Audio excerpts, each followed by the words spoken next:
Puji Tuhan, haleluya. Bersyukur kepada Tuhan sore hari ini kita boleh datang di hadirat Tuhan. Mari jemaat Tuhan yang menyaksikan ibadah lewat streaming ini, biarlah kita mau bersekutu dengan Tuhan. Kita mau menikmati hadirat Tuhan. Kita mau menyembah Tuhan karena Dia Allah layak disembah, ditinggikan dan dimuliakan. Terima kasih Tuhan, terima kasih Tuhan. Terima kasih Tuhan buat kasih setiamu bagi kami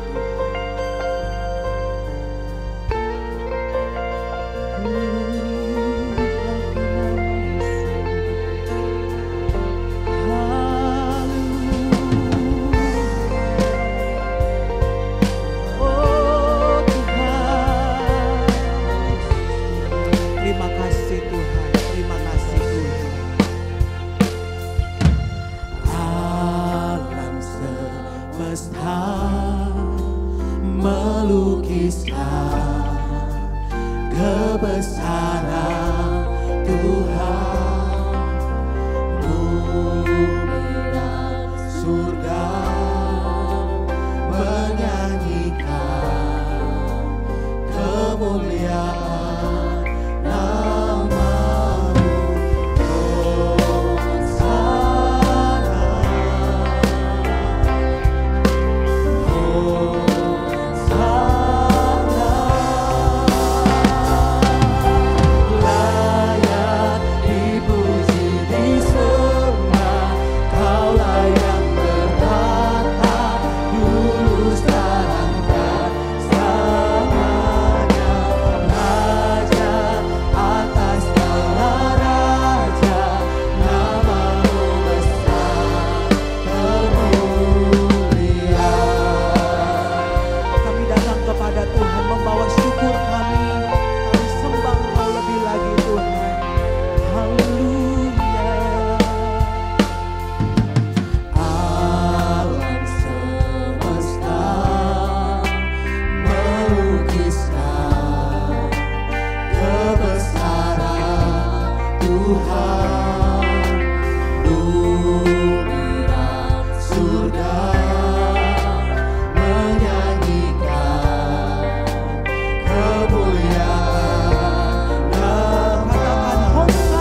memuji Tuhan, menyembah Tuhan.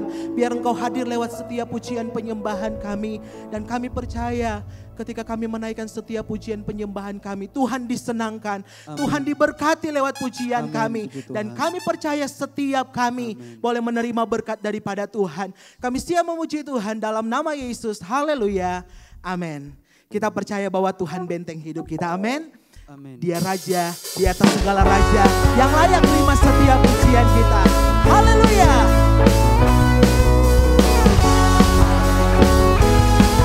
Katakan bersama, berjalan bersamamu. Berjalan bersamamu. Amin. Tak akan ku gentar.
Tuhan, amin. Kita menerima kasih Tuhan dan kasih-Nya yang menyelamatkan bagi setiap kita. Kasih setiamu nyata dalam hidupku.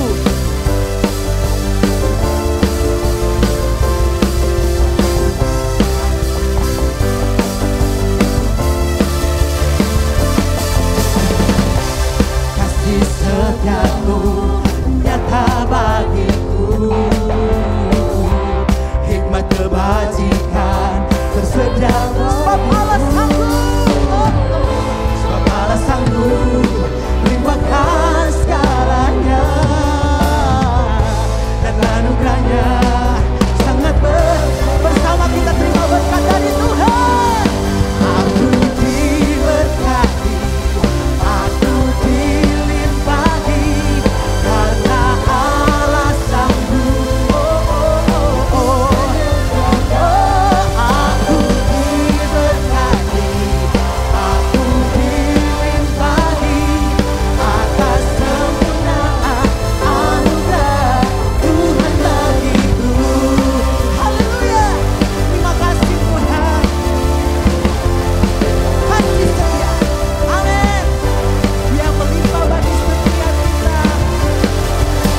terjadi penambahan kasus yang cukup signifikan juga. Ada 153 kasus baru yang kita dapatkan. Sekali lagi ini menggambarkan bahwa masih kayak Bas? Virus corona, Bas. Apa iki? Masih ada sumber penyakit. Sik mati wong akeh, Bas. Iki lho, virus corona lho. Aduh Gusti, tulung priye kowe? Hah, enten apa, Ndoro? Kok bingung toh? Kuwi lho, virus corona kuwi menginfeksi seluruh dunia. Bahaya lho, Bas iso mati wonge. Wes, tutupi kabeh omahe. Omahe tutupi kabeh, ora oleh lunga. Wes tutupi kabeh ora oleh lunga. Kowe iku masker oksigen apa? Kono. Dene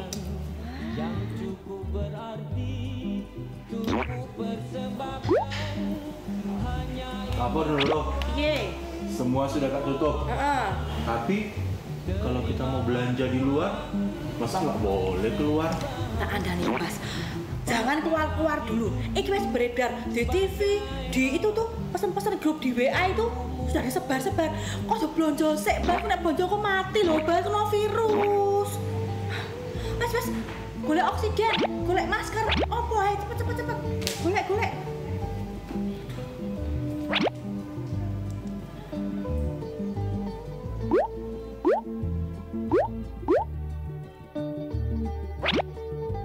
Pemeriksaan gratis yang biasa diadakan di minggu pertama untuk bulan April 2020 ditiadakan. Pembagian santunan sosial ibu janda dan anak asuh di minggu pertama bulan April 2020 ditiadakan.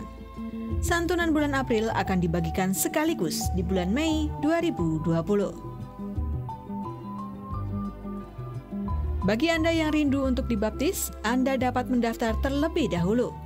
Pelajaran baptisan dan pelaksanaan baptisan air akan diumumkan saat pemerintah telah menyatakan status darurat selesai.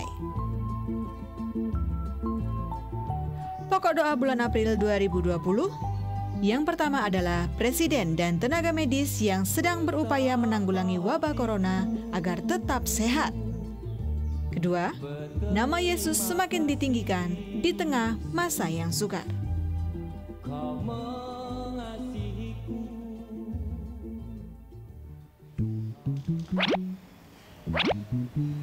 Ndoro? Kowe ngapa, Bas? Oh, katanya Ndoro pakai masker. Pakai masker, Ndoro. Dulu masker sing kuwi. Ndoro tuh jangan terlalu khawatir toh dengan virus corona atau apalah itu, Ndoro. Yang penting kan intinya Ndoro dekat sama Tuhan, jaga kesehatan, jaga makannya Ndoro, gitu. Tapi Bas, Gini Ndoro, pinjam handphonenya ya Ndoro. Tak bacain firman loh. Oh iya. Tiba-tiba kok tak inget. Ntar Iya. yo, Iya. Mazmur itu loh. Ah nih, Mazmur 91. Ini harus Ndoro pegang benar-benar. Itu ayat 5. Iya, Bas. Engkau tak usah takut terhadap kedahsyatan malam, terhadap panah yang terbang di waktu siang. Nih, terhadap penyakit sampar yang berjalan di dalam gelap, terhadap penyakit menular yang mengamuk di waktu petang. Walau 1000 orang rebah di sisimu dan 10.000 di sebelah kananmu, tetapi itu tidak akan menimpamu. Gitu Ndoro. Yo Bas, dhewe iki ora oleh wedi soalnya ada Allah yang melindungi kita ya Bas yo. Ya yang penting Ndoro jaga kesehatan, tetap beribadah ya. Jaga kebersihan lah Ndoro juga rumah. Aku saiki wis lega lho Bas.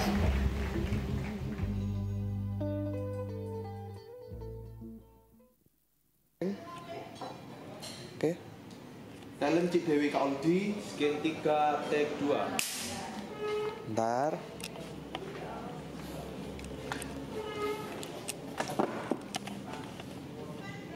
Action.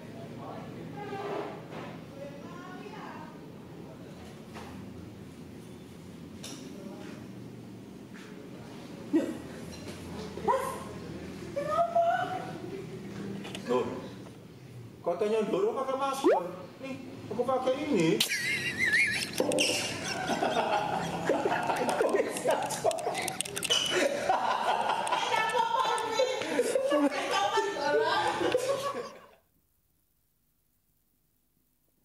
Puji Tuhan. Hari-hari ini apapun yang terjadi dalam kehidupan kita, bahkan dunia saat ini, kita mau tetap percaya ketika kita datang kepada Tuhan, di dalam hadirat Tuhan kita menerima kekuatan yang baru. Mari kita mau siapkan hati kita mau menerima kebenaran firman Tuhan. Firman Tuhan yang kita percaya memberikan kita kekuatan. Haleluya Yesus.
Percaya saat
kemustahilan kami Tuhan. Ketika kami menanti-nantikan Engkau, ketika kami menanti-nantikan kuasa Tuhan, Engkau akan membawa kami Tuhan terbang tinggi di atas segala persoalan kehidupan kami Tuhan. Dan kami percaya Tuhan, Engkau adalah Tuhan yang tidak pernah meninggalkan kami. Engkau ada dalam setiap kehidupan kami. Engkau ada dimanapun kami berada Tuhan. Dan kiranya Tuhan Engkau ada dalam setiap kerinduan hati kami Tuhan.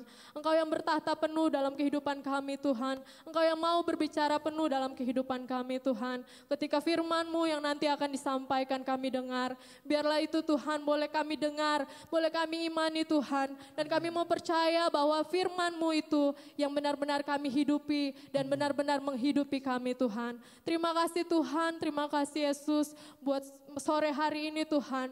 Kami boleh ada sebagaimana kami ada Tuhan. Sore hari ini Tuhan kami mau diberkati lebih dan lebih lagi di dalam firman-Mu Tuhan. Berbicara terus Tuhan dalam setiap kehidupan kami melalui firman-Mu. Memberkati hamba-Mu yang akan menyampaikan kebenaran firman-Mu. Biarlah Tuhan apa yang Engkau ingin nyatakan dalam kehidupan kami, Engkau suarakan melalui bibir mulut hamba-Mu Tuhan. Terima kasih Tuhan, terima kasih Yesus. Kami mau siapkan seluruh kehidupan kami. Kami mau menerima sepenuhnya Tuhan apa yang menjadi berkat-Mu yang utuh dalam kehidupan kami. Ini kami Tuhan, ini hati kami. Kami siap dibentuk dan kami siap diberkati oleh kebenaran firman-Mu. Ini yang jadi doa ucapan syukur kami Tuhan. Kami alaskan hanya di dalam nama Tuhan Yesus Kristus. Haleluya. Amin. Puji Tuhan, sebagaimana tadi pujian mengatakan ketika kita percaya ya, ketika kita percaya kita akan terbang tinggi bagaikan Raja Wali. Dan rasanya tidak ada yang kebetulan, untuk segala sesuatu tidak ada yang kebetulan. Allah turut bekerja untuk mendatangkan kebaikan. Saudara percaya bahwa Allah turut bekerja mendatangkan kebaikan? Ya, situasinya boleh buruk, tetapi kita bisa melihat Allah tetap turut bekerja di dalamnya. Dan kabar baiknya Allah tidak pernah seperti, mungkin saudara tahu film kartun Tom and Jerry ya.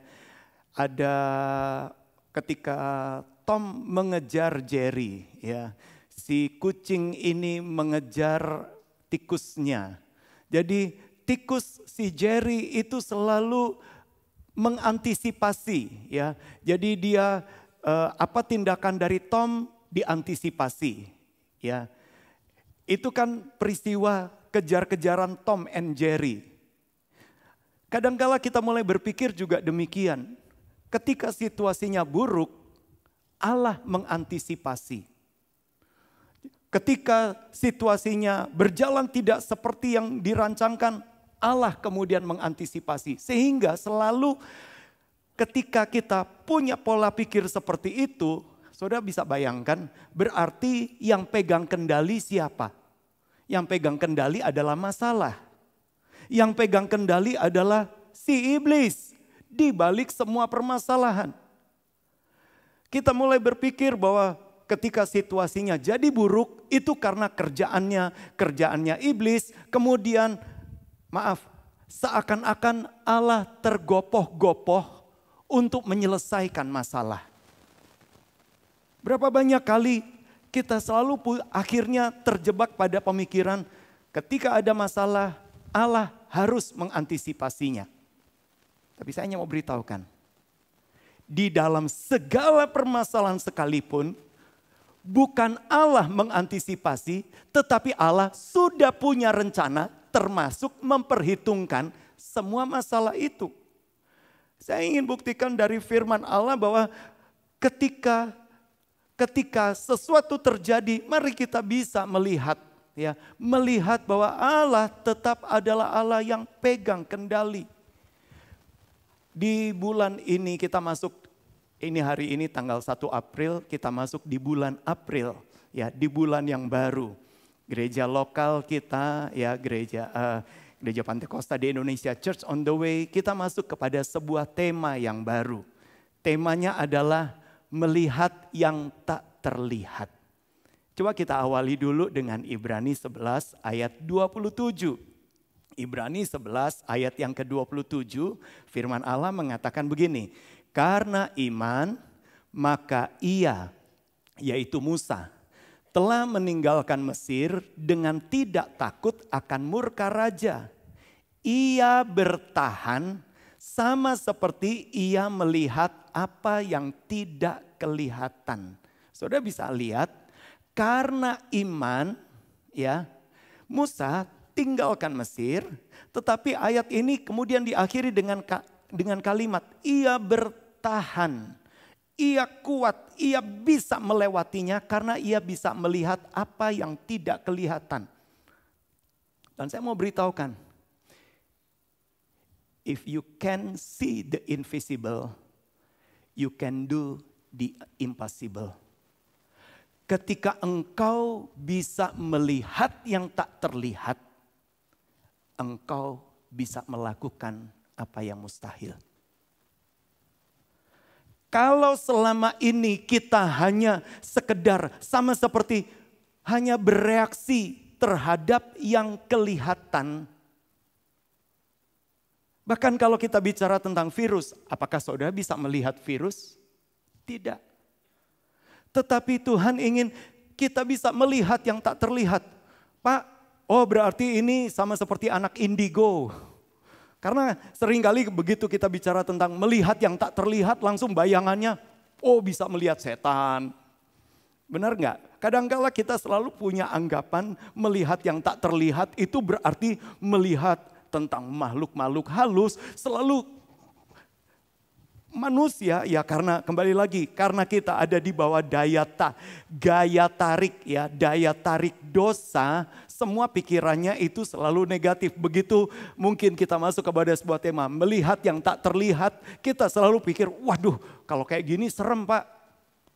Saya bisa melihat makhluk-makhluk halus, saya melihat sesuatu yang negatif, saya melihat sesuatu yang menakutkan. Bukan itu pengertiannya. Ketika Allah berkata, engkau bisa melihat yang tak terlihat. Yang kelihatan, yang fakta di depan adalah kelihatannya sama seperti saudara ingat Musa, dia lihat faktanya. Faktanya adalah dia ditawari kemewahan Mesir. Dia ditawari kondisi yang luar biasa. Tapi firman Allah mengatakan kenapa Musa sampai bisa tinggalkan semuanya itu. Dan lebih rela bergabung dengan umat. Lebih rela bergabung dengan bangsanya yang adalah budak. Karena dia bisa melihat yang tak terlihat. Sekalipun kondisinya ya sebetulnya bisa diawali oleh orang tuanya. Coba mundur ayat 23. Saudara akan bisa menemukan di ayat 23 ini adalah kondisi. Jadi iman Musa diperoleh dari iman orang tuanya. Firman Allah mengatakan karena iman maka Musa setelah lahir disembunyikan selama 3 bulan oleh orang tuanya. Karena mereka melihat bahwa anak itu elok rupanya dan mereka tidak takut akan perintah raja. Jadi dimulai ada dari orang tua yang beriman. Saudara tahu kan kondisinya. Saat itu mereka sedang tertekan. Saat itu mereka sedang ada di dalam tekanan karena apa? Raja Mesir memerintahkan membunuh semua anak laki-laki. Kondisi hari-hari ini juga adalah kondisi yang penuh dengan tekanan. Sepertinya ada kematian dan itulah yang dialami oleh Amram dan Yokebed, orang tua Musa. Ketika mereka melahirkan janji Allah. Tapi sekali lagi saya hanya mau sampaikan. Kadang-kala kita mulai berpikir, oh karena ada situasi ini kemudian Allah mengantisipasi. Tidak, lebih daripada sekedar Allah mengantisipasi, Allah tetap punya rencana. Coba kita lihat peristiwanya terlebih dahulu. Coba kita kembali ke Keluaran 1 ayat yang ke-8. Inilah kondisi yang terjadi. Keluaran 1, kemudian bangkitlah seorang raja baru memerintah tanah Mesir yang tidak mengenal Yusuf. Jadi memang Yusuflah yang membuat akhirnya saudara-saudaranya, ya kakak-kakaknya dan adiknya pindah ke Mesir. Kemudian ayat ini mengatakan mereka makin bertambah banyak. Tetapi kemudian setelah melewati sekian lama muncul raja baru yang tidak mengenal Yusuf. Langsung saja ayat yang ke-10. Coba perhatikan ayat yang ke-10 mengatakan raja baru ini Saudara lihat, dia punya tindakan. Apakah tindakannya ini di luar kontrolnya Tuhan? Tidak, tetap ada di dalam kendalinya Tuhan. Marilah kita bertindak dengan bijaksana terhadap mereka, terhadap umat Allah, supaya mereka jangan bertambah banyak lagi dan terjadi peperangan, dan jangan bersekutu nanti dengan musuh kita dan memerangi kita lalu pergi dari negeri ini. Jadi saudara bisa melihat umat Allah ketika sekalipun ada di tanah pengasingan, mereka bertambah banyak karena kasih karunia Allah. Bapak Ibu Saudara sekalian, ingat, bukankah keberadaan kita adalah bertambah-tambah? Sama seperti tadi pujian mengatakan, aku diberkati, aku dilimpahi. Setiap kita diberkati. Kalau kita mau jujur, tahun demi tahun, apakah saudara berkurang? Bukan soal bicara tentang berat badan. Pemimpin pujian mungkin sedikit berkurang berat badannya. Tapi kalau kita bicara tentang, kalau mau jujur, tahun demi tahun, apakah kita bertambah kurang? Berkurang atau bertambah? Yang kita miliki, yang kita alami. Kalau kita mau jujur, kita hanya bisa berkata, Tuhan terima kasih. Dulu saya seperti ini, sekarang seperti ini. Tadi ketika saya sempat ngomong di meja makan berbincang-bincang dengan keluarga dan keluarga pastori. Memang kita keluarga pastori itu terdiri dari belasan orang, ya. Dan sebagian besar tadi yang peserta adalah keluarga pastori. Kami ngomong-ngomong, kemudian anak-anak saya mulai bercerita tentang sebuah merek es krim, saya nggak mau sebutkan. Kemudian mulailah bercerita, kemudian saya hanya katakan di awal-awal merek itu ada di Indonesia dianggap es larang.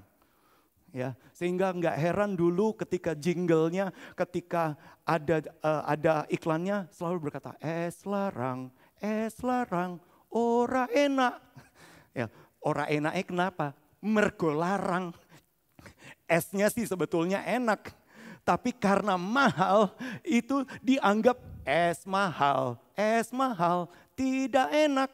Dulu anak-anak menyanyikan mungkin seperti itu. Tapi kalau kita bicara tentang es krim dan kalau saya sebutkan merek itu, maka kita bisa berkata, oh setiap orang sekarang bisa beli. Bahkan anak-anak di kampung, anak-anak keluar misalnya jajan sekolah, itu bisa saja beli es seperti itu. Kalau zaman saya mungkin mau beli es seperti itu, mikir ngumpulin duit dulu kira-kira selama 1 minggu baru bisa beli es krim itu. Nah, saudara bisa melihat dari kasus-kasus seperti ini kita bisa melihat dulu kita mengatakan itu adalah barang mahal. Sekarang akhirnya ya memang tetap ada harganya, tapi kita mampu membelinya. Bukankah berarti kita bertambah baik? Nah begitu juga umat Allah di negeri pengasingan mereka bertambah banyak. Dan ketika mereka bertambah banyak, bukankah Tuhan sendiri juga mengatakan, Mazmur 65 ayat yang ke-12, engkau memahkotai tahun dengan kebaikan. Firman Allah sudah mengatakan Tuhan memahkotai. Ayat 12 ya. Engkau memahkotai tahun dengan kebaikanmu, jejakmu mengeluarkan lemak. Jadi Tuhan berjanji ketika kita jalani bersama dengan Tuhan, tahun-tahun kita dimahkotai dengan kebaikan Tuhan. Amin. Jejak Tuhan mengeluarkan lemak. Artinya ketika kita mau ikut Tuhan, ikutlah Tuhan sekarang. Berapa banyak kali orang mulai berkata gini, tapi ikut Tuhan itu susah. Mengikut Yesus itu kayaknya ada salibnya. Tapi ingat, bebannya Tuhan itu ringan. Bebannya Tuhan itu enak. Cooknya Tuhan itu enak dan ringan. Karena apa? Jejaknya mengeluarkan lemak. Artinya ada kebaikan, ada perkara terbaik ketika kita mau ikut Dia. Bapak Ibu saudara sekalian, jangan takut untuk mulai ikuti jejak-jejak Tuhan. Karena jejaknya isinya kebaikan Tuhan, isinya perkara yang terbaik. Kebajikan dan kemurahan Allah belaka mengikutiku seumur hidup. Bukankah itu firman Allah? Ketika kapan? Ketika jadikan Yesus adalah gembala kita. Tapi saudara lihat, bahkan ketika kita bicara Tuhan memahkotai dengan kebaikan. Kata mahkota, bukankah corona itu artinya juga mahkota? Allah selalu punya rencana yang baik. Ketika kita bicara tentang corona, itu sebetulnya bicara tentang mahkota. Dan kalau bicara tentang corona, bicara tentang mahkota, itu bicara tentang sesuatu yang positif, sesuatu yang baik. Tapi apa yang iblis kerjakan? Dia cemari kata mahkota itu. Sehingga ketika mendengar kata corona, saudara begitu ketakutan. Benar? Kalau di zaman tahun 80-an, seseorang dapat corona, wow. Ayah saya di tahun 80, saya ingat tahun 82, dia dapat corona. Toyota Corona. Ya, Toyota Corona. Jadi di tahun 82, dia dapat berkat Toyota Corona tahun 79. Baru 3 tahun. Memang bekas, bukan brand new, bekas. Tapi Toyota Corona itu kan 2000 cc, wow. Itu sudah jadi mobil mewah di saat itu. Tahun 80-an kalau kita bicara Corona, bahkan sampai ya saya nggak mau bicara lagi tentang merek-merek itu. Tetapi itu kan artinya positif. Tapi di tahun 2020 kalau bicara tentang Corona, orang begitu ketakutan. Kenapa? Semua yang baik yang Allah sudah rancangkan, yang Allah sudah sediakan bagi umatnya, iblis selalu coba cemari. Jadi sebetulnya bukan Allah yang coba mengantisipasi segala tindakannya iblis. Tetapi semua rancangan tindakan Allah bagi umatnya selalu coba diantisipasi oleh iblis dengan perkara yang buruk. Mari kita harus merubah cara berpikir kita. Ketika seperti yang sekarang terjadi, itu adalah ulah iblis untuk menodai rancangan Allah yang mulia bagi setiap kita. Dan semua yang percaya katakan, amin. Allah punya rancangan yang mulia. Engkau mungkin sedang rasanya, engkau di rumah gak berani keluar dan engkau begitu ketakutan. Saya hanya mau sampaikan, Allah punya rancangan yang mulia. Allah ingin memahkotai tahunmu dengan kebaikan. Ketika engkau mau ikut terus kepada jejaknya, jejaknya ada kelimpahan dan kemurahan. Ada favor dan wisdom. Tapi permasalahannya, ikuti saja. Saya mau berdoa secara khusus, mungkin ada di antara saudara sepertinya sedang tertekan. Engkau begitu takut untuk lakukan apapun. Engkau sepertinya enggak punya pengharapan. Ingat, Allah bukan soal sedang mengantisipasi iblis. Tapi iblislah yang ingin coba gagalkan rencana Allah. Dan biarlah imanmu muncul. Di tempat saudara mungkin berada. Saudara boleh ya minimal saudara tadahkan tanganmu kepada Tuhan. Kita mau berdoa. Bapa di sorga, engkau melihat setiap kami Tuhan. Kami tetap imani firman-Mu. Bahwa engkau akan memahkotai tahun kami dengan kebaikan. Dan ketika kami mau ikuti firman-Mu, ikut Yesus, maka jejak-Mu isinya adalah lemak. Jejak-Mu isinya adalah kebajikan dan kemurahan Allah belaka. Teguhkan iman kami, sehingga kami punya keyakinan yang benar, karena kami mendengar firman Allah. Dan itulah yang kami imani, dan itulah yang kami perkatakan. Karena apa yang kami yakini, itulah yang keluar dari mulut kami. Maka kami akan melihat dan kami akan mengalami Engkau adalah Allah yang luar biasa bagi kami. Perlindungan Allah, kebaikan dan kemurahan Allah berlaku atas hidup kami. Dalam nama Yesus semua yang percaya katakan amin. jejak Tuhan. Nah, kita kembali lagi.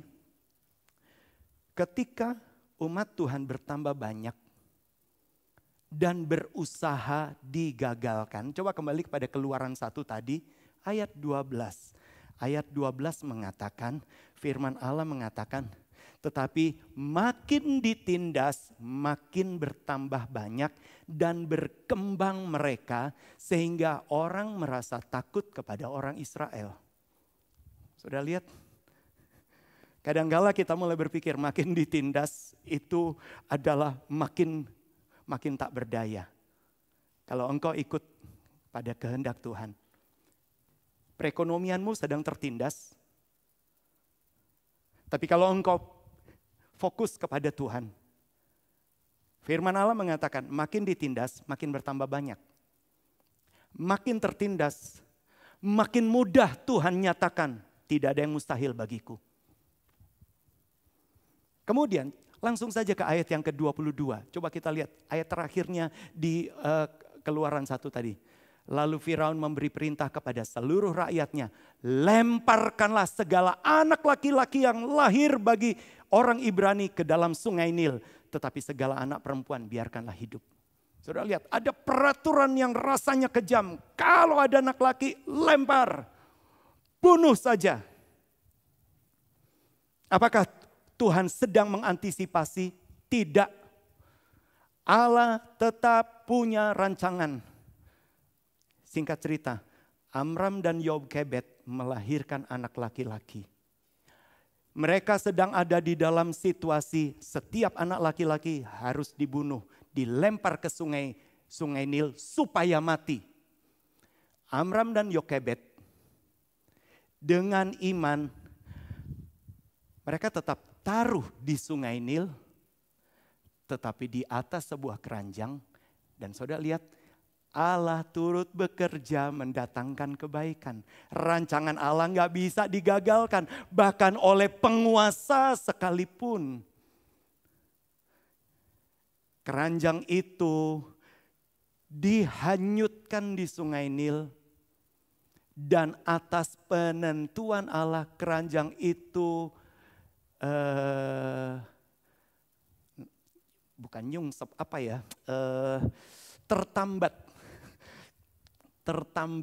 tertambat di satu tempat dan kebetulan putri Firaun sedang mandi di sana. Apakah kebetulan? Tidak, dalam pengaturan Allah. Dan putri Firaun jatuh hati kepada anak itu. Dan saudara lihat, anak itu diangkat, bahkan seorang penguasa yang suruh membunuh. Sekarang kekayaan penguasa itu harus menyelamatkan Musa. Kekuasaan dari penguasa, bahkan kekayaan dari penguasa menghidupi Musa, memberikan Musa pelajaran-pelajaran sehingga dia menjadi pangeran, Prince of Egypt. Bayangkan, dari tempat yang sama yang keluar keputusan untuk membunuh, dari tempat yang sama keluar penyediaannya. Wow, itulah pekerjaan Allah kita.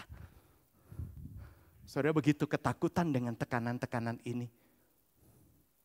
Saudara begitu ketakutan dengan situasi ekonomi. Dari tempat yang sama yang rasanya sedang menindas engkau. Kalau engkau sebagaimana tadi Ibrani 11, 23 dan 27. Amram dan Yokebed beriman.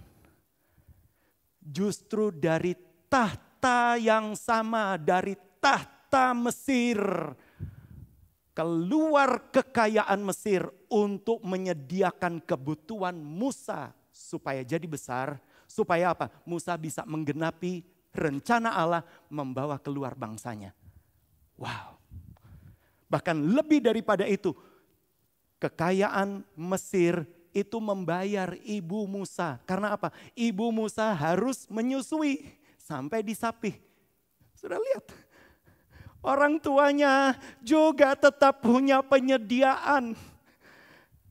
Mereka ada di masa yang sukar secara semuanya, baik secara kondisi maupun secara sosial. Mereka dalam keadaan yang sukar, tapi justru dari yang mengeluarkan keputusan, keluar penyediaan, keluar berkat. Itu sebabnya Bapak Ibu Saudara sekalian, mari di balik semua ketakutan-ketakutan kita, lihatlah yang tidak terlihat mata. Berapa banyak kali kita mulai lihat, waduh ini gimana masa depan anak-anak, gimana nanti tentang usaha saya, gimana tentang perekonomian saya, gimana tentang semuanya. Tuhan sanggup, Tuhan mampu kerjakan. Bahkan dari kondisi yang sama keluar penyediaan yang sempurna.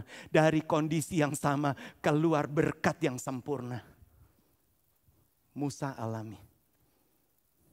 Itu sebabnya mari sekarang kita mau belajar dari pembahasan kita selama ini. Kenapa itu bisa terjadi? Iman itu perlu dari mendengar. Ketika kita mendengar yang benar, kita akan punya iman, keyakinan yang benar. 2 minggu lalu kita belajar itu di PA. Tetapi keyakinan yang benar akan membuat kita berkata-kata benar. Kita bukan hanya memperkatakan kondisinya, tapi kita memperkatakan yang kita lihat walaupun tidak terlihat oleh orang banyak. Insya Allah hari Minggu kita akan bahas tentang itu. Dari perkataan itu, kita akan bisa melihat. Secara jasmani mungkin tidak, tapi perkataan iman membuat kita bisa melihat. Saudara ingat? Ketika Nabi Elisa mulai berkata, jangan takut, yang menyertai kita lebih banyak daripada orang Aram yang mengepung. Gehasi pembantunya takut karena apa? Kota Dotan sudah dikelilingi oleh orang Aram. Tapi Elisa dia ngomong yang belum dilihat oleh Gehasi, yang enggak dilihat oleh kasat mata. Sehingga Elisa dia berdoa, Tuhan celekanlah mata Gehasi supaya dia bisa lihat. Dan Gehasi lihat, wow, bukankah ada malaikat di sekeliling Bapak Ibu Saudara sekalian? Ada malaikat Tuhan di sekeliling kita. Ada penjaga Tuhan yang tidak pernah lelah menjagai kita. Ketika engkau mendengar yang benar, engkau punya keyakinan iman yang benar, engkau akan selalu memperkatakan apa yang engkau imani, apa yang ada di dalam hidupmu itulah yang akan keluar. Ya kadang-kala kita bisa takut, waduh lihat angka-angka kok tambah lama, tambah begini, tambah lama. Oh kemudian kita mendengar ada penelitian berkata gini, nanti titik kulminasinya sampai sekian ribu angka. Dan begitu kita mendengar sekian ribu angka, kita mulai menjadi ketakutan. Tidak heran kemudian yang diomongin hanya angka-angka berapa penderita. Oke, tidak salah. Tapi kenapa enggak memperkatakan iman kita? Ketika engkau memperkatakan, engkau bisa melihat. Sekarang belum terlihat, tapi perkataanmu adalah perkataan. Bukankah Yesus berkata gini, kalau engkau memperkatakannya dengan iman, engkau bisa pindahkan gunung. Engkau bisa melihat. Dan akhirnya engkau akan alami. Alami yang engkau perkatakan dengan iman. Karena apa? Bukan engkau yang melakukannya. Allah yang maha kuasa yang melakukan. Nanti kita akan lihat di bagian akhir. Baik, sekarang kita mulai dengan apa yang kita sudah bahas di dalam 2 minggu yang lalu. Matius pasal yang ke-8. Sekarang kita sampai di ayat yang ke-7 dan ayat yang ke-8. Ayat 8 dan ayat 9. Matius 8, ayat 8 dan ayat 9. Saudara lihat bahwa ini adalah seorang perwira Romawi. yang datang kepada Yesus. Tetapi jawab perwira itu kepadanya, "Tuan, aku tidak layak menerima Tuan dalam rumahku. Katakan saja sepatah kata, maka hambaku itu akan sembuh." Ayat 9. "Sebab aku sendiri seorang bawahan dan di bawahku ada pula prajurit. Jika aku berkata kepada salah seorang prajurit itu pergi, maka ia pergi. Dan kepada seorang lagi datang, maka ia datang. Ataupun kepada hambaku kerjakanlah ini, maka ia mengerjakannya."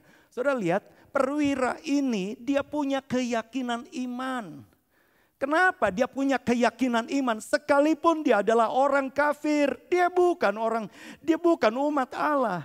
Tetapi dia punya keyakinan setiap yang datang kepada Yesus tidak pernah ditolak.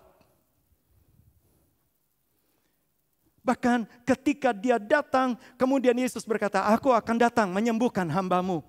Perwira ini berkata, "Tuhan, engkau tidak perlu datang ke rumahku. Cukup engkau perkatakan satu kata saja."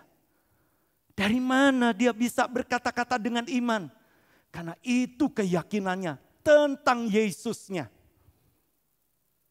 Sekarang pertanyaannya, apakah demikian keyakinanmu tentang Yesus? Bahwa kalau Yesus berfirman, maka semua yang difirmankannya akan jadi di muka bumi. Dalam hidup kita. Ataukah engkau lebih percaya kepada... Oke, bukan berarti kita mengingkari, tidak percaya. Bukan, percaya. Kita percaya memang laporan, kita percaya tentang data-data yang ada. Kita percaya. Tapi mana yang lebih mempengaruhi hati kita? Mana yang lebih mempengaruhi hidup kita? Data-data itu, situasinya, ataukah firman Allah? Perwira ini dia lihat situasinya, dia adalah seorang Romawi.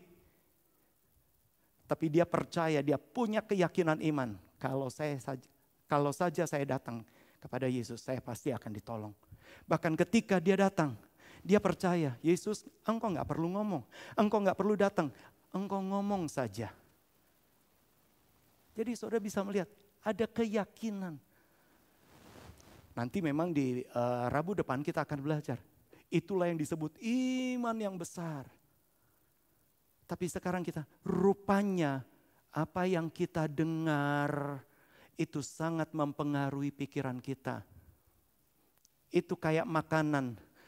Kalau kita makan junk food, setiap saat, makanan junk food itu bagus memang. Bagus dalam arti gizinya luar biasa. Tapi setiap kali makan hanya fast food, junk food. Lama-lama itu akan merusak metabolisme hidupmu.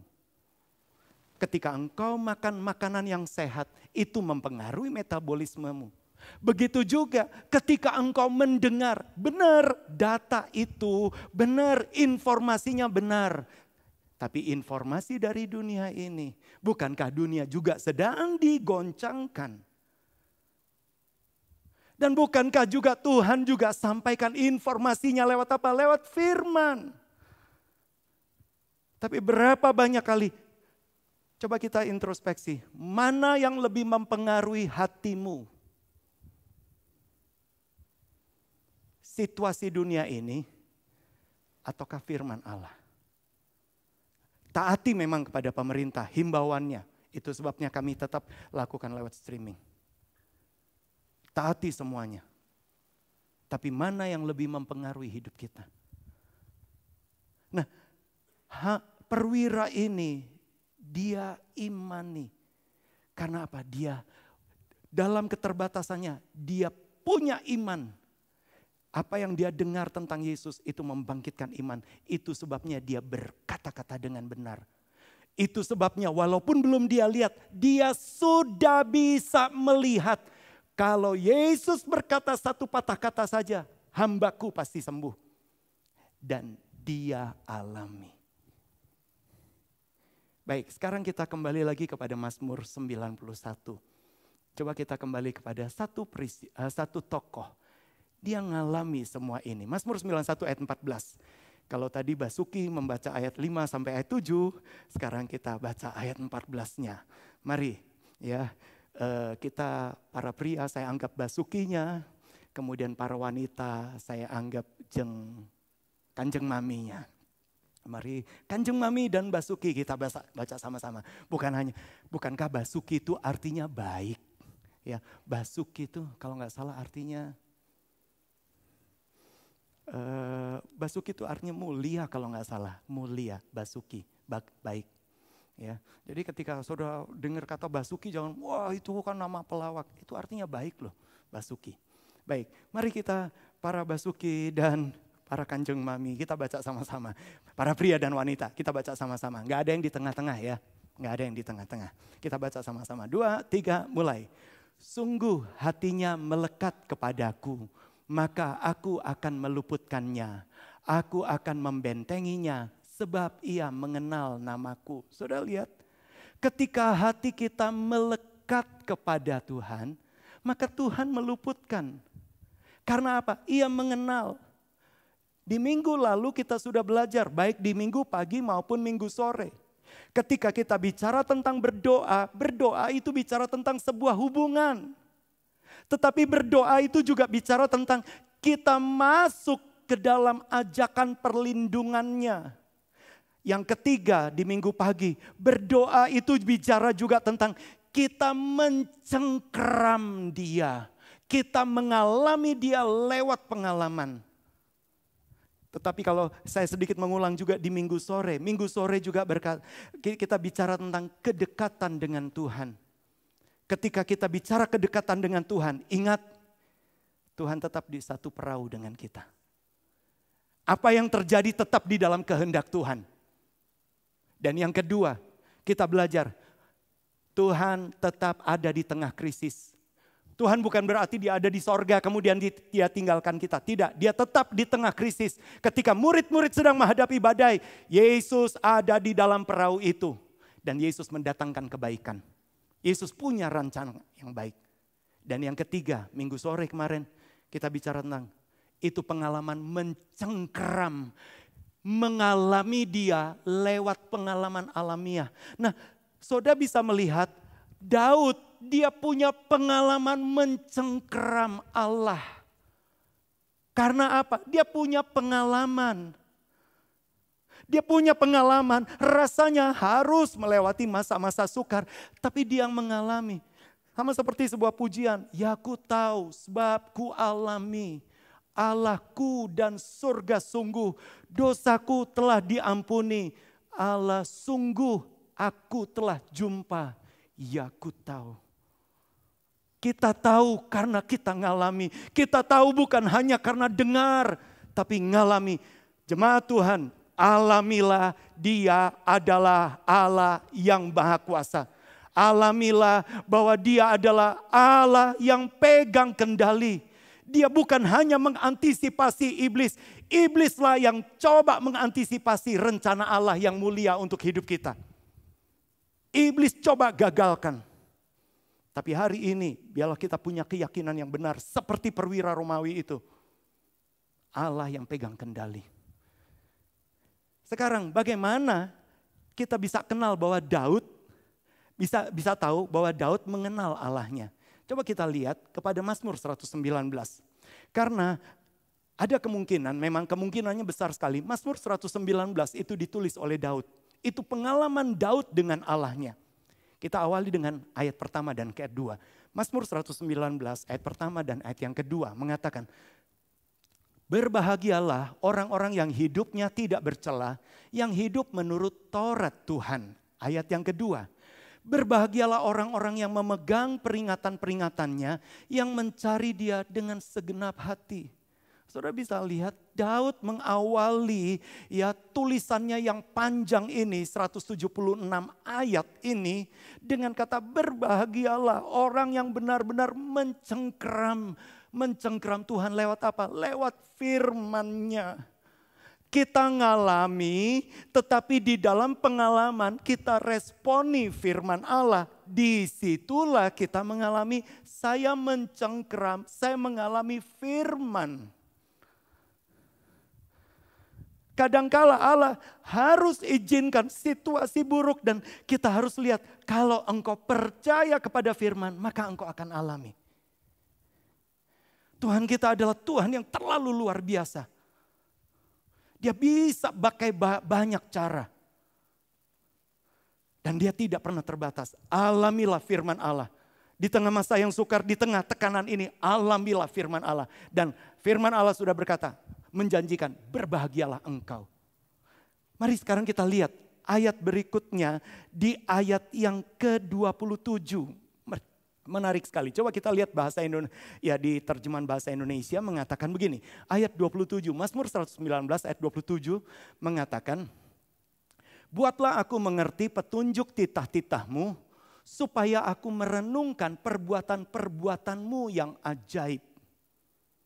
Buatlah aku mengerti petunjuk titahmu. Kalau saudara lihat di dalam terjemahan God's Word, bisa munculkan. Di dalam God's Word itu dituliskan begini, help me understand your guiding principles.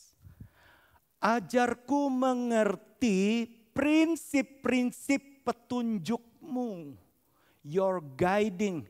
Jadi berapa banyak kali kita bukan soal, ingat jangan hanya sekedar tahu firman tapi firman gak pernah jadi iman. Ibrani 4 ayat yang kedua akan mengatakan firman itu tidak pernah bercampur jadi iman. Mereka tahu firman, orang-orang Farisi mereka hafal. Tapi firman bukan jadi guiding, bukan jadi, mereka tidak understand your guiding principles. Mereka tahu firmannya, bahkan firman yang mereka tahu ya membuat mereka menjadi lebih sombong lagi. Bahkan firman yang sama membuat mereka merasa punya hak untuk menghakimi orang lain. Tapi saudara lihat Daud hanya berkata, help me to understand your guiding principles so that I may reflect on your miracles. Sehingga aku bisa merenungkan keajaibanmu. Aku bisa merefleksikan. Aku bisa menyatakan mujizatmu. Tuhan, tolong aku hari ini kita mau belajar. Ketika kita belajar firman Allah, makin dengar firman Allah, kita bisa berkata, Tuhan, tuntun aku untuk mengerti, makin mengerti prinsip-prinsip firman. Lebih daripada kata per kata, kemudian kita jadi ahli cabut uban keluar firman. Begitu marah, ada tertulis. Wah, pakai firman. Bukan. Tapi biarlah kita Tuhan, biarlah aku ngerti prinsip. Dan apa sih sebetulnya prinsip? Ketika kita mengerti tentang Tuhan, Allah itu kasih. Sudahkah kasih itu juga terpancar? Karena kita mengerti prinsipnya Tuhan. Allah sampaikan firman-Nya, bahkan Allah rela berikan anaknya yang tunggal untuk apa? Menolong kita yang berdosa. Ketika mengerti prinsip firman, begitu ada orang yang salah, begitu ada orang punya sikap untuk menolong, bukan untuk menginjak. Bukan hanya untuk menuding, menuduh, menyalahkan, bukan. Prinsip firman adalah kalau kita izinkan firman Allah diinternalisasi dalam hidup kita, merasuk dalam hidup kita, eksternalisasinya keluar dari hidup kita, harusnya seperti Allah juga. Bukan hanya firman-Nya aja yang dipakai untuk menuding, bukan. Prinsip firman-Nya. That I may reflect your miracles. Aku bisa merefleksikan, aku bisa menyatakan. Inilah yang dialami oleh Daud. Dia punya keyakinan yang benar. Sehingga setiap firman, itu sebabnya saya hanya mau sampaikan, setiap kali mendengar firman, kita nggak bisa berkata gini, oh ini firmannya ini buat kamu, pas cocok, kamu itu memang suka menghakimi. Loh enggak. Justru setiap firman kita bisa berkata, firman itu buat saya. Bantu saya bisa memahami prinsip firman. Sehingga saya bisa merefleksikan your miracles, keajaibanmu kepada orang sekitar kita. Anak-anak, remaja, pemuda, setiap pria, setiap wanita, bapak ibu rumah tangga, sampai orang yang lanjut usia. Setiap mendengar firman, izinkan Tuhan saya tangkap prinsip firman-Mu. Sehingga saya selalu bisa merefleksikan. Coba kita lanjutkan, ayat yang ke-45 sampai 50. Coba saya memang tidak membahas seluruh ayat-ayat ini, tapi 45 sampai 50 mengatakan begini. Aku hendak hidup dalam kelegaan, sebab aku mencari titah-titah-Mu. Ketika saudara mencari firman Tuhan, ada kelegaan di sana, amin. Ada damai sejahtera. Kemudian ayat yang ke-46, ayat 46 mengatakan, aku hendak berbicara tentang peringatan-peringatanmu, tentang firman-Mu di hadapan raja-raja, dan aku tidak akan mendapat malu. Ketika firman itu terrefleksi dalam hidup kita, hidupmu akan menjadi kesaksian bahkan di hadapan pembesar sekalipun. Mungkin engkau mulai berpikir, saya ini cuman orang biasa, masyarakat, rakyat jelata. Tapi kalau firman, engkau ngerti prinsipnya, firman itu terrefleksi, terpancar dari hidupmu. Hidupmu jadi kesaksian, bahkan bagi raja-raja sekalipun. Ayat 47 mengatakan, aku hendak bergemar dalam perintah-perintah-Mu yang kucintai. Daud punya satu sikap hati, saya lebih bergemar kepada firman yang kucintai. Perhatikan ayat yang ke-48. Mengatakan gini, aku menaikkan tanganku kepada perintah-perintah-Mu yang kucintai, aku hendak merenungkan ketetapan-ketetapan-Mu. Di dalam 2 kali kesempatan kita sudah belajar tentang merenungkan. Merenungkan di Mazmur 1 ayat yang kedua itu menggunakan kata hagah. Hagah itu sama seperti sampai akhirnya terbentuk imajinasi. Tapi kemudian di Mazmur 119 ini ayat 97 kata merenungkan menggunakan kata seikah.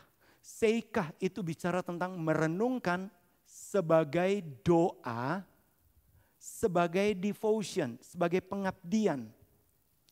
Tetapi di Mazmur 119 ayat 48 maka saudara akan menemukan kata merenungkan tapi menggunakan kata yang lain. Menggunakan kata siyah. S-I-Y-A-C-H. Siyah. Siyah itu merenungkan punya pengertian talk. Selalu membicarakannya. Jadi kata-katanya bukan berarti gini ada tertulis bukan. Tapi kata-katanya selalu berdasarkan firman Allah yang dia imani. Siyah, sing, nyanyinya adalah dari firman Allah. Saya enggak anti dengan saudara nyanyi. Udahlah kita nggak usah singgung-singgung lagi yang saya enggak anti. Tapi bahkan setiap yang lagu yang keluar dari hati kita adalah lagu dari firman Allah yang kita imani. Tak ada yang mustahil bila kau kenal Tuhan. Kemudian situasinya hari-hari ku lalui bersama Yesus. Suka duka ku jalani. Kita bisa berkata terima kasih atau Allah turut bekerja dalam segala perkara. Bukannya kemudian jika ku mati, kau juga mati. Itu bukan siyah, saudara. Bukan. Tapi ketika kita bicara tentang siyah, merenungkan kata-kata kita, talk, sing, speak, pray, doa kita. Kita selalu punya pertimbangan. Pertimbangan kita selalu seperti yang kita imani. Oke, saya sedang menghadapi ini. Tapi, Mike, kita jalani bersama dengan Tuhan. Lakukan dengan iman. Bapak Ibu yang mungkin harus tetap bekerja di luar. Saudara mungkin mulai berpikir, waduh pimpinan saya, bos saya belum menyuruh saya untuk work from home.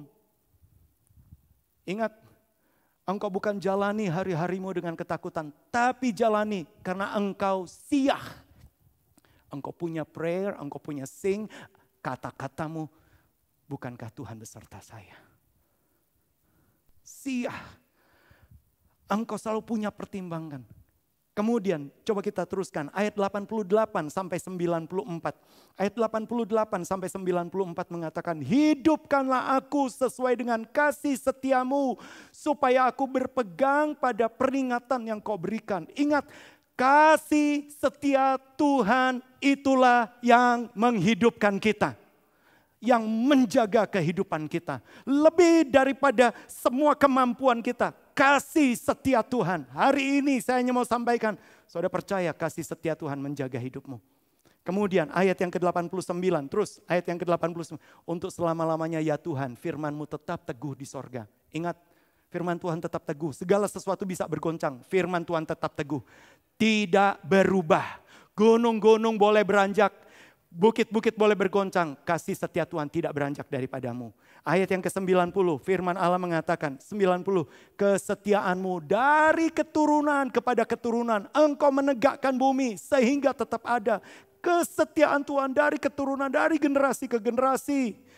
91, firman Allah mengatakan, menurut hukum-hukummu semuanya itu ada sekarang, sebab segala sesuatu melayani engkau. Ingat, bukan soal Tuhan yang sedang tapi segala sesuatu sedang melayani kehendak Tuhan.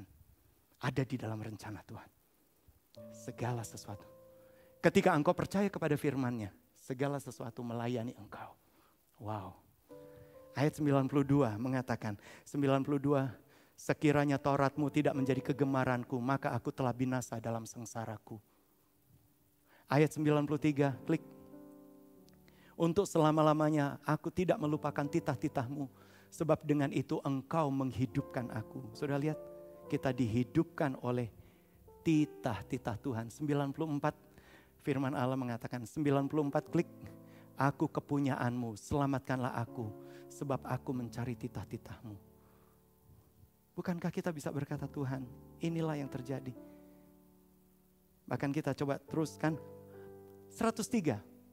Ayat 103 mengatakan, rasanya ini aneh, tapi saya juga akhirnya terima pewahyuannya. Betapa manisnya janjimu itu bagi langit-langitku, lebih daripada madu bagi mulutku. Mungkin saya definisikan begini, firman Tuhan lebih manis dari manisnya kenyataan.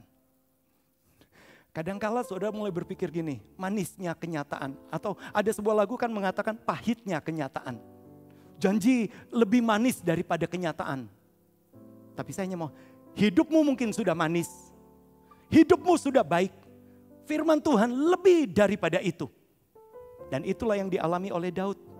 Daud mengalami, dia diberkati. Tetapi firman itu membuat dia lebih manis. Coba kita lihat di 1 Tawari 17 ayat 16 sampai 20. Secara cepat saja saya baca. 1 Tawari 17 ayat 16. Kemudian masuklah Daud ke dalam, kemudian duduklah di hadapan Tuhan sambil berkata, siapakah aku ini ya Tuhan Allah, dan siapakah keluargaku sehingga engkau membawa aku sampai sedemikian ini. 17. Dan hal ini masih kurang di matamu ya Allah. Sebab itu engkau telah berfirman juga tentang keluarga hamba-Mu ini dalam masa yang masih jauh, dan telah memperlihatkan kepadaku serentetan manusia yang akan datang ya Tuhan Allah. Saudara lihat, Daud sampai berkata, sebetulnya siapa sih saya? Bahkan Tuhan melimpahkan kasih setia bukan hanya kepada Daud, tapi sampai kepada keluarga, sampai ke generasi-generasi yang gak pernah dilihat oleh Daud. Ingat, di zaman Hizkia, itu sudah beberapa generasi. Tuhan berkata, aku tidak menghukum engkau karena aku ingat Daud nenek moyangmu. Itu sudah 400 tahun loh saudara. kalau saya tidak salah. Zaman Hizkia. Itu sebabnya kenapa sampai Daud berkata, kasih setia Tuhan lebih manis, janji Tuhan lebih manis dari manisnya kehidupan. Terus ayat yang ke-18 sampai yang ke-20. Adakah lagi yang dapat ditambahkan Daud kepadamu dalam hal engkau memuliakan hambamu ini? Bukankah engkau yang mengenal hambamu ini? Daud sadar diri, aku tuh kayak gini, tapi kenapa engkau memuliakan? Ayat 19. Ya Tuhan, oleh karena hambamu ini dan menurut hatimu engkau telah melakukan segala perkara yang besar ini dengan memberitahukan segala perkara yang besar itu. Ayat yang ke-20. Ya Tuhan, tidak ada yang sama seperti engkau dan tidak ada Allah selain engkau menurut segala yang kami tangkap dengan telinga kami. Saudara lihat, Daud berkata, fakta yang kami bisa tangkap dengan seluruh indera gak pernah bisa dibandingkan dengan firman, dengan Allah yang tunjukkan kasih setia. Sudah lihat, sudah ingin alami hal yang sama. Dengar yang benar, engkau akan mengalami. Ayat-ayat terakhir, beberapa ayat, memang beberapa ayat. Mazmur 103, karena Mazmur 103 itu juga merupakan tulisan Daud. Coba kita lihat ayat 1 sampai ayat yang ke-5 dulu. Mazmur 103. Dari Daud. Pujilah Tuhan hai jiwaku. Pujilah namanya yang kudus hai segenap batinku. Ayat yang kedua. Pujilah Tuhan hai jiwaku dan janganlah lupakan segala kebaikannya. Daud punya sebuah sikap Tuhan. Pujilah Tuhan hai jiwaku. Apapun keadaannya pujilah Tuhan. Jemaat Tuhan, pujilah Tuhan. Pujilah Tuhan, jiwamu letih lesu berbeban berat, pujilah Tuhan. Ayat yang ketiga mengatakan, Dia yang mengampuni segala kesalahanmu, yang menyembuhkan segala penyakitmu. Ayat yang keempat, Dia yang menebus hidupmu dari lubang kubur, yang memahkotai engkau dengan kasih setia dan rahmat. Dan kabar baiknya ayat yang kelima, Dia yang memuaskan hasratmu dengan kebaikan. Sehingga masa mudamu menjadi seperti burung Raja Wali. Wow. Inilah yang Daud katakan. Kenapa? Karena dia ngalami. Apakah Daud sempurna? Tidak. Tapi dia punya keyakinan yang benar. Imannya kepada Tuhan. Dia ngerti prinsip ilahi. Itu sebab itulah yang dia perkatakan. Dia lihat yang dia nggak pernah dia lihat. Dan dia mengalami. Dia mengalami benar-benar masa mudanya. His youth. Bisa ubah ke terjemahan bahasa Inggris mengatakan masa mudanya itu menggunakan kata who satisfied thy mouth with good things so that thy youth is renewed like eagles. Dia tetap awet muda seperti Raja Wali. Engkau lewati seperti ini, tapi ketika hatimu aman di dalam Tuhan, engkau bisa berkata terima kasih, aku awet muda. Tuhan perbaharui masa mudaku seperti Raja Wali. Beberapa ayat terakhir, masih di Mazmur 103 tadi. Coba kita lihat ayat 10 sampai ayat 14. Ayat 10 sampai 14. Tidak dilakukannya kepada kita setimpal dengan dosa kita. Tidak dibalasnya kepada kita setimpal dengan kesalahan kita. Ayat yang kedua, 11. Tetapi setinggi langit di atas bumi, demikianlah besarnya kasih setiamu atas orang-orang yang takut akan Dia. Saudara lihat, inilah keyakinan imannya Daud. Ayat yang ke-12.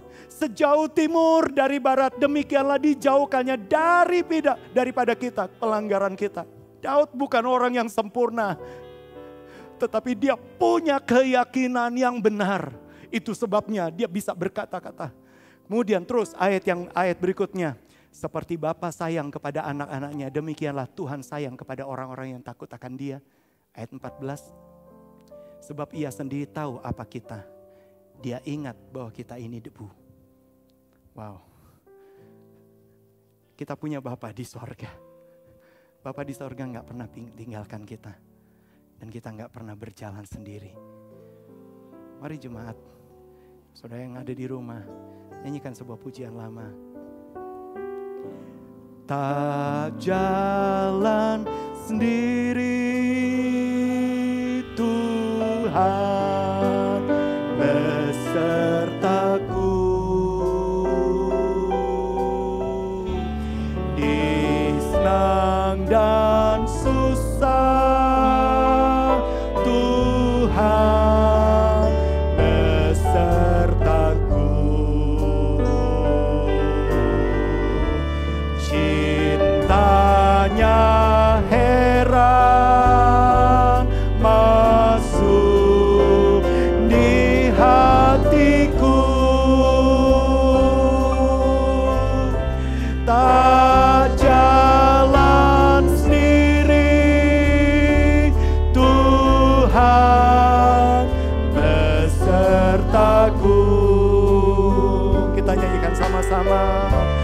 tak jalan sendiri, Tuhan besertaku. Di senang dan susah, Tuhan besertaku. Cintanya heran masuk di hatiku, tak jalan sendiri, Tuhan besertaku. Tak jalan sendiri, Tuhan besertaku. Diserang dan susah, Tuhan besertaku. Cintanya heran masuk di hatiku, tak jalan sendiri, Tuhan besertaku. Sebagaimana lagu ini mengatakan, di senang dan susah, Tuhan tetap beserta kita. Amin. Tuhan tetap di dalam perahu kita. Ketika perahu diombang-ambingkan, perahu murid-muridnya diombang-ambingkan, Tuhan ada di sana. Tuhan tidak pernah tinggalkan.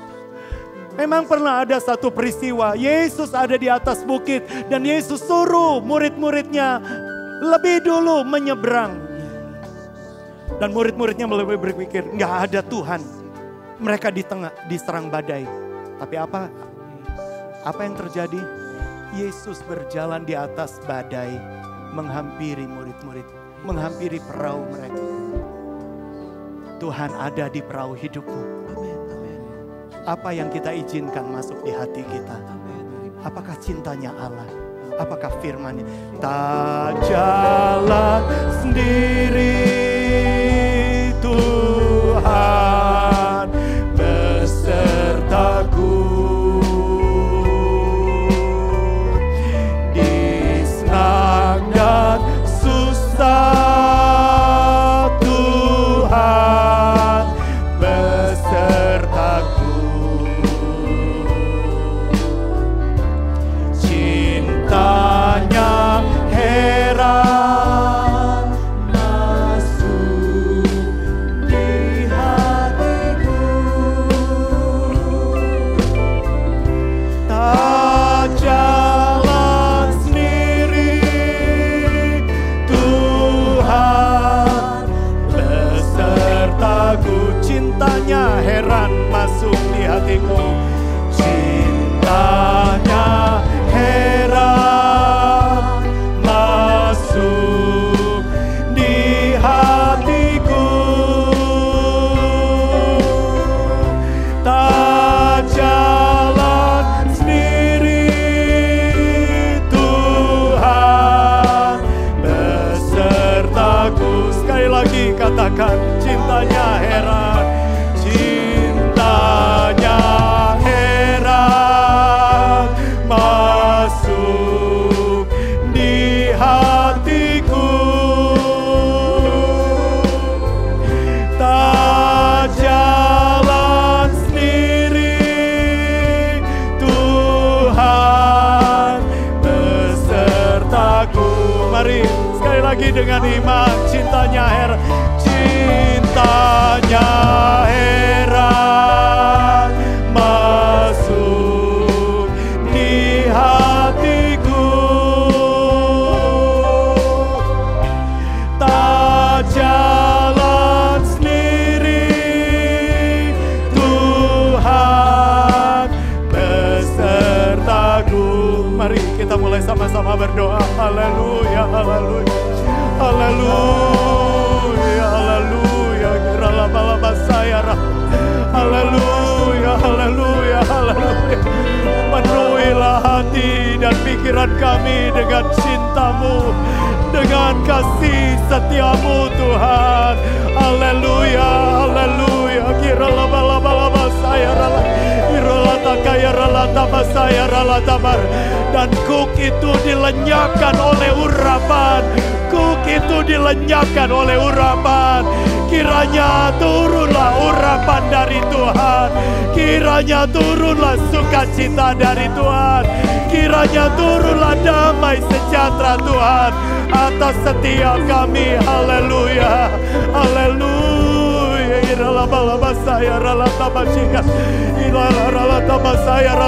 Kami aman di dalam Engkau. Kami aman di dalam Engkau Tuhan. Masuklah di dalam hati kami.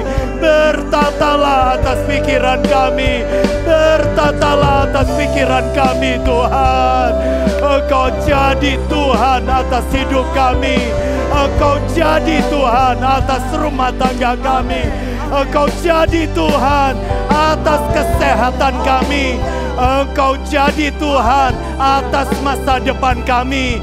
Engkau jadi Tuhan di atas pekerjaan kami. Engkau adalah Allah yang bertata atas kehidupan hati dan pikiran kami Tuhan. Engkaulah yang bertata atas mulut kami Tuhan.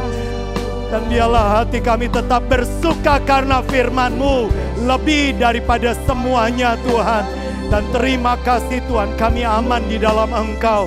Karena ketika kami Tuhan mendengar yang benar, mendengar dari firman-Mu, kami ditopang oleh firman-Mu Tuhan. Kami akan punya keyakinan yang benar. Kami akan punya iman yang benar. Engkau adalah Bapa kami yang tidak pernah tinggalkan kami. Itu sebabnya Tuhan, ketika kami punya keyakinan yang benar, kami akan berkata-kata dengan benar. Kami berkata-kata apa yang keluar dari hati kami, apa yang keluar dari pikiran kami. Karena yang ada di dalam hati kami, bukankah Engkau sudah menuliskan Taurat-Mu di hati dan di akal budi kami? Itu sebabnya setiap perkataan kami adalah perkataan yang positif, perkataan yang benar, perkataan yang menyembuhkan, perkataan yang memberi semangat, perkataan yang penuh iman. Kami bisa melihat yang tidak terlihat.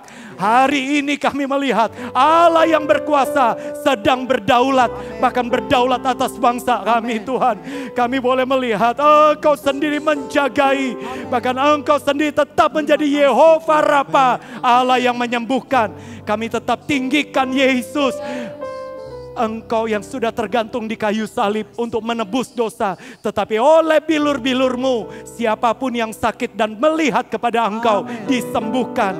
Kami akan mengalami benar-benar kasih setia dan kasih karunia-Mu berlaku atas kami. Terima kasih Tuhan, terima kasih. Engkau jagai Tuhan keluarga jemaat Tuhan. Engkau jagai hidup kami, aktivitas kami. Ketika kami harus ada di rumah, Engkau sendiri memberkati kami. Penuhi hati dan pikiran kami dengan sukacita dari Tuhan. Penuhi hati dan pikiran kami Tuhan dengan firman Allah. Terima kasih Tuhan, terima kasih. Dan kami akan melihat ketika kegelapan menutupi bumi, kekelaman menutupi bangsa-bangsa, terang Tuhan terbit atas kami, kemuliaannya jadi nyata atas kami. Terima kasih buat kebaikan dan kemurahan-Mu. Bahkan pada malam hari ini kami yakin Tuhan penjagaan perlindungan-Mu nyata. Terima kasih Tuhan, terima kasih. Tetap berdoa buat seluruh bangsa, dari Sabang sampai Merauke, dari Miangas sampai ke Rote, mulai dari presiden, wakil presiden, jajaran kabinet yang ada Tuhan, aparat-aparat pemerintah, aparat militer, aparat keamanan. Engkau taruhkan berkat-Mu, Engkau taruhkan berkat-Mu juga bagi seluruh bangsa. Ini saatnya kami bersatu hati, kami masuk dalam rencana Allah. Engkaulah yang akan berdaulat dan Engkau sendiri yang akan redakan badai ini. Engkau sedang redakan Tuhan wabah ini, karena kuasa-Mu tidak pernah tidak terbatas. Itu sebabnya kami percaya tidak ada yang mustahil bagi Engkau. Terima kasih Tuhan, bahkan perlindungan Allah nyata atas kami dan keluarga. Terima kasih Tuhan, masa depan kami Engkau pelihara kami. Hidup kami bergantung kepada firman-Mu yang berkuasa. Terima kasih Tuhan. Dan kalau sebentar Tuhan kami akan mengakhiri kebaktian kami. Kami akan jalani hari-hari kami. Mari saudara kita terima berkat dari Tuhan. Tuhan memberkati engkau dan melindungi engkau. Tuhan menyinari engkau dengan wajahnya dan memberi engkau kasih karunia. Bahkan Tuhan menghadapkan wajahnya kepadamu dan memberi engkau shalom, damai sejahtera. Kini saudara-saudaraku sekalian, jalanilah hari-harimu dengan membawa berkat dari Allah Bapa, kasih karunia dan perkenanan karena korban Yesus yang sempurna di kayu salib. Penyertaan kuasa Roh Kudus yang akan terus menyertai, memimpin engkau dari iman kepada iman, dari kebenaran pada segala kebenaran, bahkan dari kemuliaan pada segala kemuliaan. Perlindungan kuasa darah Kristus akan melindungi engkau dan keluarga serta orang di balik bayangmu, bahkan dimanapun engkau berada. Perlindungan malaikat Tuhan berpasukan melindungi dari mara bahaya, sakit, penyakit, niat jahat, kecelakaan, wabah, bencana, dari roh jahat maupun dari pelecehan-pelecehan. Kami terima semua berkat ini dalam nama Yesus dan semua yang percaya katakan amin. Puji Tuhan, selamat malam dan Tuhan berkati.